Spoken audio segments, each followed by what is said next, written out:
ìròyìn ayọ̀ rèé, ìjọba Tinubu yóò pín gíláàsì ojú tó lé ní mílíọ̀nù 5 fáwọn ọmọ Nàìjíríà. Inú ayọ̀ àti ìdùnnú ńlá làwọn ọmọ orílẹ̀-èdè Nàìjíríà tí wọ́n nípèníjà ojú wà báyìí látàrí bí ààrẹ ilẹ̀ wa Bọ́lá Ahmed Tinubu ṣe buwọ́lu pínpín gíláàsì ojú tó lé ní mílíọ̀nù 5 lọ́fẹ̀ẹ́ fún gbogbo àwọn tárùn ojú bá ń yọ lẹ́nu láti ẹ̀ka ètò ìlera ìjọba àpapọ̀ Nàìjíríà pẹ̀lú àjọṣepọ̀ àjọ kan tí wọ́n ṣàgbékalẹ̀ ètò kan tó ń jẹ́ Peak Vision.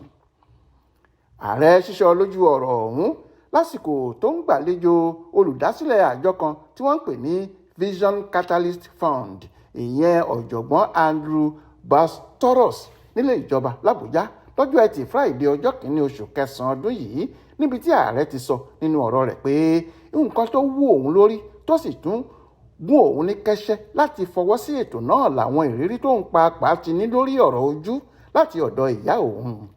Nínú àtẹ̀jáde tí agbẹnusọ rẹ̀ Ijoyin Gilaasi fi léde ló ti sọ síbẹ̀ báyìí pé ìrírí mi ti ọ̀dọ̀ ìyá mi wá kí Ọlọ́run délẹ̀ fún un.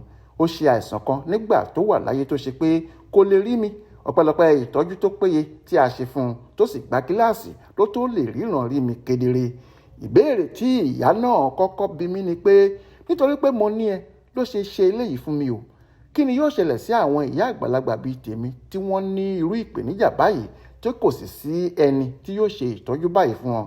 Láti ìgbà náà ni mo ti ṣèlérí fún un pé màá ṣètò àyẹ̀wò àti ìwòsàn ọ̀fẹ́ fún àwọn tó ní ìpèníjà ojú, pàápàá bí mo tún ṣe rí bí ìyá náà ṣe fẹ́ kí àwọn tó wà ní irú ipò tirẹ̀ náà ríran padà. Nígbà náà la ṣe ètò gíláàsì ọ̀fẹ́ fún ọ̀pọ̀lọpọ̀ mílíọ̀nù olùgbé ìpínlẹ̀ Èkó. Gbogbo ayé náà ló sì rí bí inú àwọn tó jẹ àǹfààní ètò náà ṣe dùn tó. Ààrẹ Tinubu ní àwọn òjòǹtarìgì tí wọ́n ń dátọ́ lẹ́nu ìgbín lẹ́ka ètò ìlera tí ọ̀pọ̀ nínú wọn sì ti fakọyọ nídìí iṣẹ́ náà ni yóò ṣàmójútó ètò ọ̀hún. Jamiu Àbáyọ̀mí ló ṣàkójọpọ̀ ìròyìn náà fún Aláròyé online television.